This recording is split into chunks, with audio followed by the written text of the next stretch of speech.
All right, thank you everyone so much for joining my presentation on creating custom graphics for user-specific domains. I'm Jacob Zelko. It's nice to meet you. I'm a native of upstate New York. I recently graduated from Georgia Institute of Technology with a bachelor's degree in biomedical engineering. And in my free time, I enjoy streaming educational content as well as playing guitar. And I enjoy working with various high school groups, both in New York and across the United States, for STEM outreach. My collaborators are Zachary Christensen, Connor Anderson, and Ola Kroger. Now, when I was asked to give this presentation, immediately that came to mind is 3 different projects that I've been working on, and so it was kind of hard to narrow down exactly what I will be presenting on, but I did make a decision. But before we get to which project I decided, let me just give you a broad overview of these individual projects. First was AutoHeatMap, which was a COVID severity map for vulnerable populations, NeuriViz, which is performant graphics for neuroinformatics, and finally Discovery, which is a wearable EDA monitor for non-affective youth. As I said before, AutoHeatMap is a COVID severity map where I was the main project architect and developed this with Connor Anderson, my collaborator at the Center for Discovery. The Center for Discovery is a New York Center of Excellence where they specialize in care for children with special needs, specifically autism spectrum disorder, as well as other neurocognitive disabilities. This tool was in production for 7 months, and in the length of time that was in production, and impacted about 10,000 lives. And I'm happy to say that during the COVID-19 pandemic, no lives were lost during its use in production. Moving on from there, we have Discovery, which was a wearable EDA monitor where I was the team lead and the project liaison. I worked with an interdisciplinary team of undergraduate engineers ranging from biomedical engineering to electrical engineering. The project, as you can see on the left, was the idea of making a EDA monitor that could be fitted anywhere across the body, be it on the arm, shirt, or legs. And I was in charge of specifically looking at signal acquisition and the signal processing pipeline. And it gives me great joy to say that this project is currently being further developed by, our sponsor being the Center for Discovery, Emory University, as well as Georgia Institute of Technology. And finally, we get to NeuriViz, which is a project focused on creating visualizations for the domain of neuroinformatics.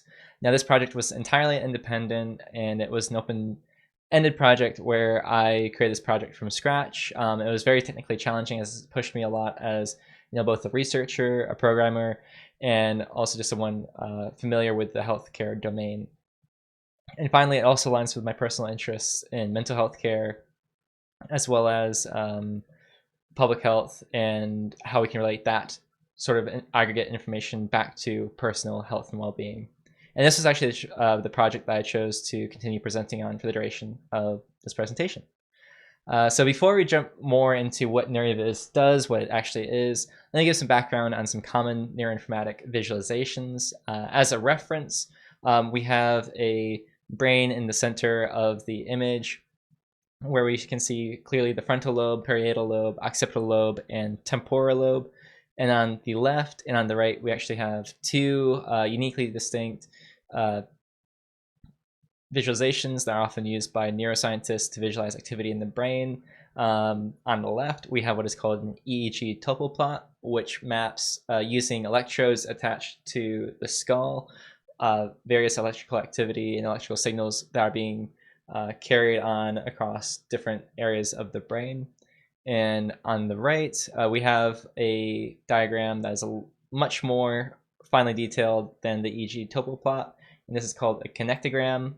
This diagram focuses on actually figuring out which individual specific unique parts are activating in tandem with other parts. And one thing I want to make clear in the realm of neuroinformatics is oftentimes one data set can produce drastically different visualizations. For example, the EEG Topoplot that you see here and the connectogram could come from this same data set. The EEG Topoplot being more general, telling you where activity is occurring, and the connectogram being more specific, telling you which parts of the brain are specifically being activated. And oftentimes these require specialized tools such as M&E Python, MATLAB's EEG Lab, or Circos. And as I said before, the tooling that is required is very, rather intensive, and it requires specialized tools, and these tools are often spread across various platforms.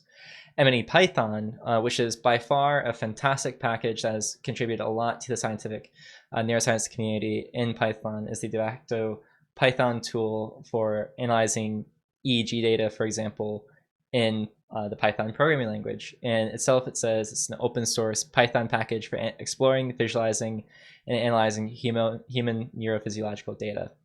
One of the drawbacks about this package is that it uses more than 30 packages. Now, it's not necessarily a drawback, but what becomes difficult for a day-to-day user of this package is if they're not familiar with all these different packages that are being used. It can also cause, or often cause, difficulty for users of this tool to create their own visualizations or tweak visualizations for their specific needs. Moving forward, a lot of the tools I mentioned, so Python, MATLAB, R, these are rather the state-of-the-art languages currently being in use in the world of data science right now. And don't get me wrong, these languages are absolutely fantastic. They have by far contributed and propelled the realm of computer science, healthcare analytics, and so many other domains forward in this current state of in this current moment of history. However, as interpreted languages, these are still can be slower than, say, a compiled language. And even if you were to compile or interpret these languages, you have bytecode that still remains at a high level, causing a speed penalty when these programs are actually run. So this brings me to the mission of NeuriViz. And NeuriViz aims to provide a unified platform for users to easily create performant, informative visualizations for the neuroinformatics domain, while providing interoperability with other leading platforms and tools. And speaking of those tools, let's actually go ahead and dive right into the methods and tools that I use to develop NeuriViz project. So as I mentioned previously, one of the things that I'm really looking at for NeuriViz is creating something that's both performant and fast. And when I was looking and surveying kind of scene right now for development platforms for such a project, I was led to the programming language called Julia. Now, Julia is another data science tool. If you're familiar with the Jupyter project, it's actually the JU in Jupyter. So it goes Jupyter, Python, well, Julia, Python, and R, and Julia is that first part. And Julia has the unique ability to also be interoperable with other languages such as R, Python, and MATLAB, seen here with the different libraries. And also there's support for MATLAB, Python, and R to communicate back to Julia. And to also give you a sense of the speed and performance of Julia, here is Julia in the common data structure, working with the common data structure of Dataframes. In the top block, we can see Julia loading in a EEG file stored in the Apache Arrow file format, which we'll talk about in the future slides of this presentation. And it only takes 0.116 milliseconds to be able to load into the Julia instance nearly 6.5 million values from a 25 megabyte file. Moving on, we have the next block, which is the Python implementation doing nearly exactly the same thing. And here the minimum time is 3.38 milliseconds. And then finally, as I want to highlight the interoperability of Julia with Python, here we have Python code that's actually using Julia packages to accomplish the goal that was done in the previous blocks, which is loading in an EEG file and reading it into a data frame structure. And as you can see, there is a time penalty where this one has the worst time out of each of the examples that I show here. It's 19.79 milliseconds as its minimum time. But still, it shows that idea and highlights the idea that you can very easily interoperate with both the languages. And then finally, the next tool that was really used for NeuriViz was the graphics creation portion of the project. And this is a project that I'm very excited to be presenting on. And this is called Javis, which stands for Julia Animations and Visualizations. This was created by myself and my collaborator, Ola Kroger.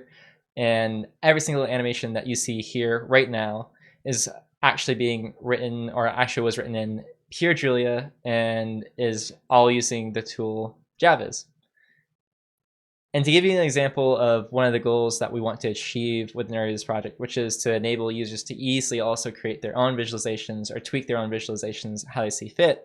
Here we have 20 lines of code being able to actually create the rather beautiful animation that you see being shown on the right. And even if you aren't familiar with Julia necessarily, you can kind of look at the code and understand that there's a video being created, background being set to white, and there's multiple circles following a star-shaped path.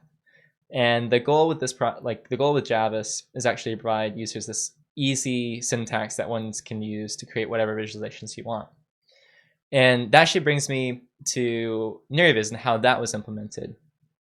So NeuriViz itself is actually an application of Javis, and in this case it's Javis being applied to the realm of neuroscience. It started off as an offshoot of a Javis experiment I was actually pursuing, where Javis was released in early August of 2020, or the first version of Javis was released in early August of 2020. And we released that first version of Javis, and I was so excited, myself and Ola. And I went to bed that night thinking about how we could do so many interesting things with Javis. And I got thinking, like, I think Javis also has potential not only for creating useful educational animations, but also possibly for the domain of healthcare. And so the next day I woke up, sketched out my ideas on a notebook journal that I had, and taking inspiration from a 1020 lead EEG electrode array, which, as I mentioned earlier, EEG electrode arrays are what are used to actually collect EEG data, which you saw in the Topoplot, where it's recording the electrical activity across the brain. And this led me to creating the GIF that you see in the bottom right. And once I created that GIF, I started kind of talking to some neuroscientist friends that I had, and that's where I was introduced to my collaborator, Zachary Christensen at the University of Rochester Medical Center. And that is where really I got feedback both from Zachary, other members of the Julia programming community, and that's really where NeuriViz started to take off as not only a tool for creating these performant and rather elegant looking visualizations, but also creating visualizations that are clinically relevant and useful. And as of now, the current plot that is supported by NeuriViz is the EEG Topoplot. So this EEG Topoplot was created entirely from scratch by applying Javis to the realm of neuroscience. And everything that you see here, none of this is fake. This data that's being shown comes from an actual EEG data set, where the channels being shown here are all actual positions of where the EEG channels were positioned on a human subject.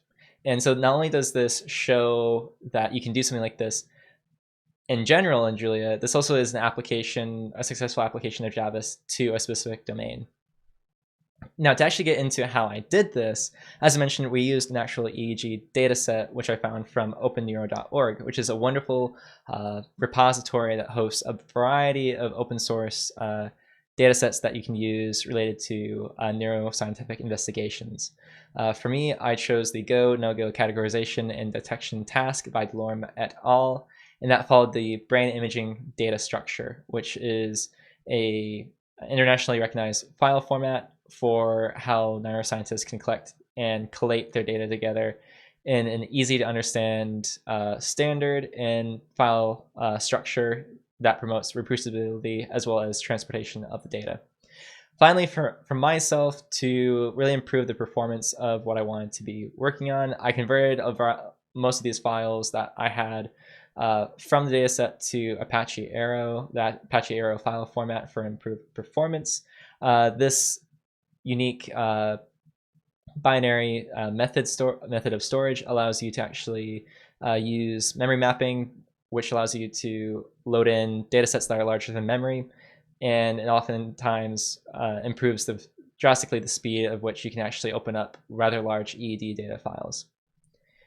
And to give you a sense of that speed, what I'm talking about, here is just two snippets showing diagrams of me working with the EEG data. In the left image, we can see that I had roughly about 6.5 million values from a raw EEG data collection. So this is the raw binary data that was collected from an EEG device.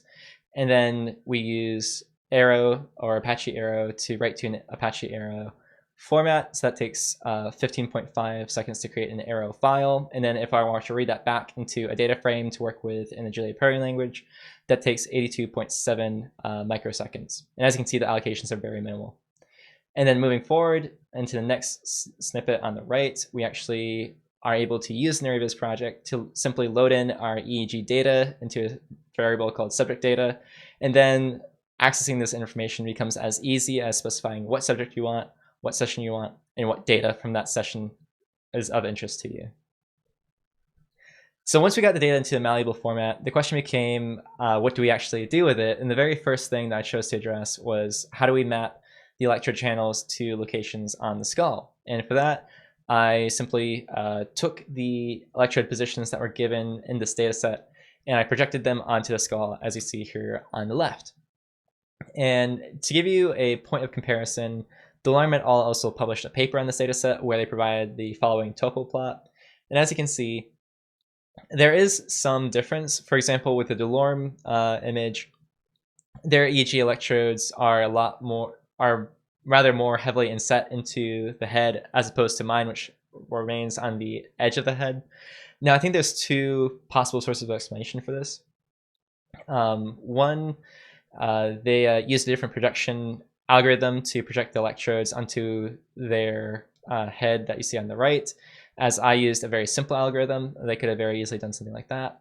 Or two, they could have very well, it could have been some sort of formatting or prettifying, if you will, of the image to make it look a bit nicer and more presentable. Either way, they did not present their code when they published this paper, so I'm only left to hypothesize what causes differences. But I think generally between the two diagrams, they're very similar. Now, coming to the next portion of this data set, or analyzing this data set, we come to actually visualizing the raw data collected from each of the electrodes as a heat map. And in this instance, we had a data set that used 31 disparate electrode positions across the skull. So you had 31 different positions or 31 different electrodes attached to the skull. And if I wanted to create, say, a matrix that was 500 by 500, and I only had 31 points, what I would need to do is interpolation. For this, I used a multi-quadric radial basis function with a shape parameter set to 1. And there was some light processing required for this, such as in the bottom right, you can see that the image is actually shifted by about 90 degrees to the left. And so what I needed to do was simply rotate this matrix by 90 degrees to the right. And this is because the data was originally recorded raw in the +X recording direction, which is rather standard nomenclature in the realm of neuroscience. So I just needed to shift the data just to have the nose of the subject be pointing towards the top of the screen. And so finally we get to the exciting part, which is the results. And as I've been kind of enumerating, we went through a variety of steps where, I created the channels, I projected to where the channel should be on the skull, I created the topo map that you saw on the previous section, and then finally combining these all together, we're actually able to create an EEG Topoplot.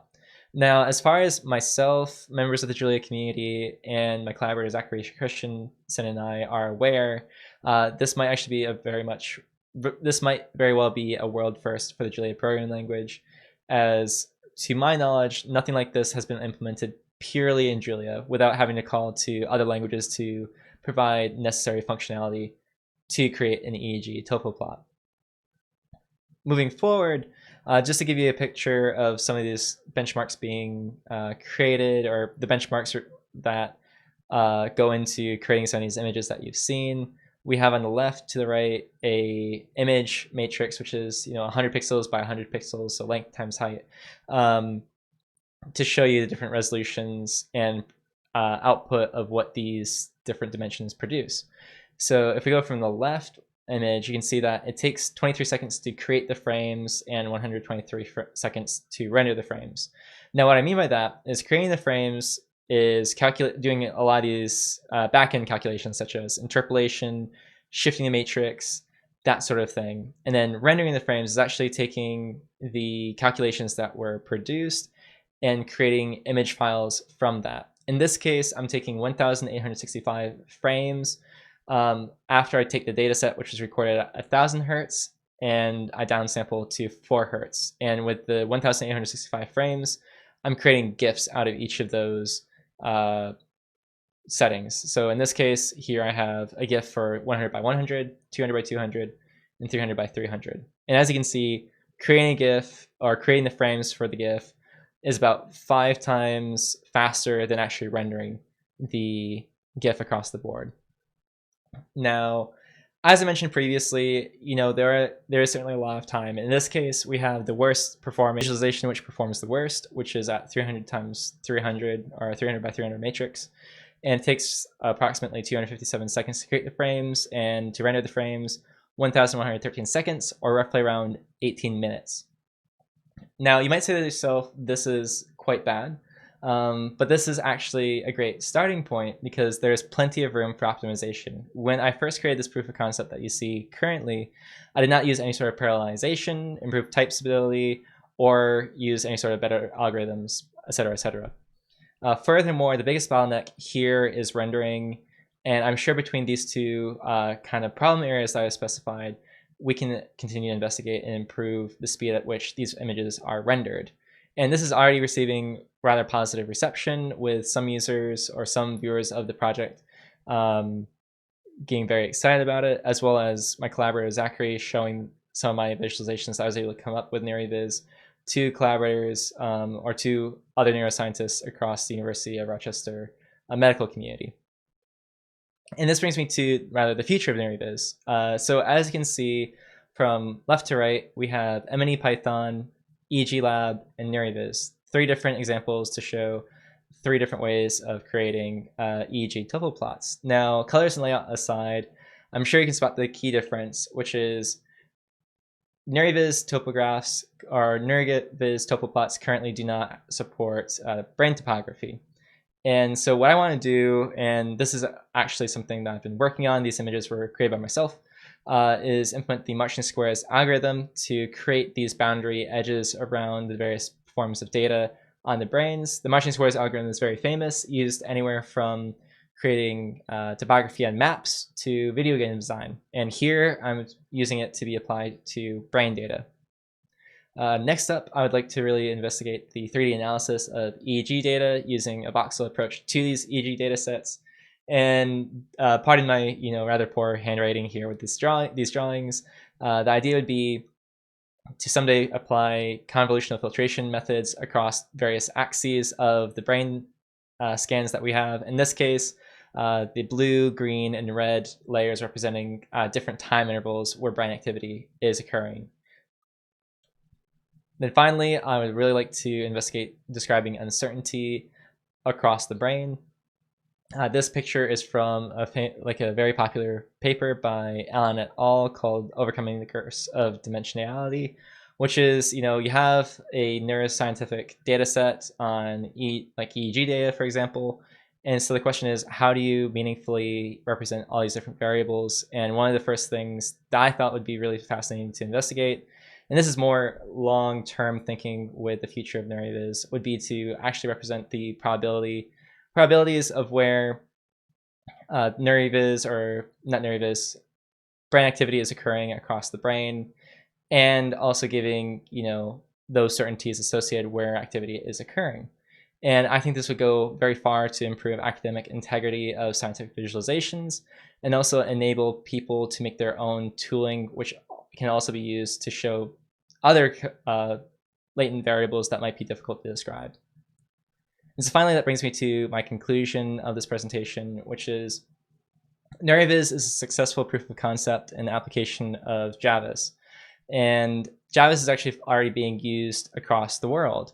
As you can see on the left, we have a couple of high school professors in Brazil actually using Javis to teach planetary motion to their high school students. In the bottom right, we had a user create this beautiful image that you see here using Fourier transforms.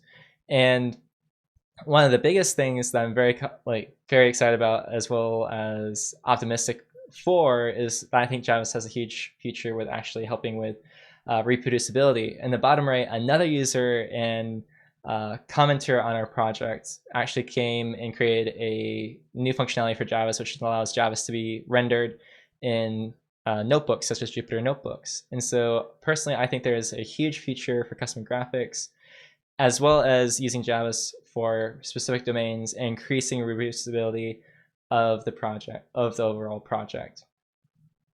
So if you have any questions, feel free to contact me or reach out to me. Thank you for your time, and I hope you have a wonderful rest of the day. Take care.